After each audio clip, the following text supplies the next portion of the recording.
అన్నమాచార్యులు రచించిన 32,000 సంకీర్తనలలో దాదాపు వేల సంఖ్యలో సంకీర్తనలను స్వయంగా స్వరపరిచి రికార్డులు రూపొందించారు. తిరుమల తిరుపతి దేవస్థానం ఆస్థాన గాయకుడిగా కీర్తినందుకున్నారు.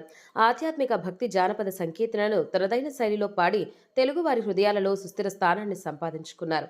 తెలుగువారి హృదయాలలో నాటి ఘంటసాల తరువాత అన్నమాచార్య సంకీర్తనలు తనదైన శైలిలో మృదుమధురంగా పాడి శ్రోతలను అలరించారు. విదేశాలలో సైతం తన గాత్రాన్ని వినిపించారు. వీరి మరణం కళాకారులకు తీరని లోటని చెప్పవచ్చు.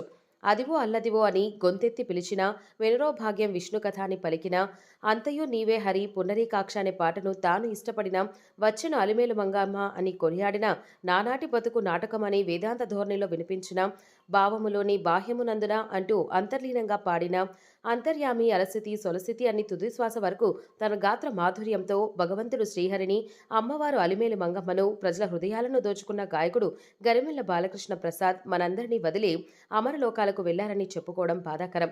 వారి ఆత్మకు శాంతి కలగాలని కోరుకుందాం. ఆయనకు నగరంలోని పలువురు ప్రముఖులు నివాళి అర్పించారు.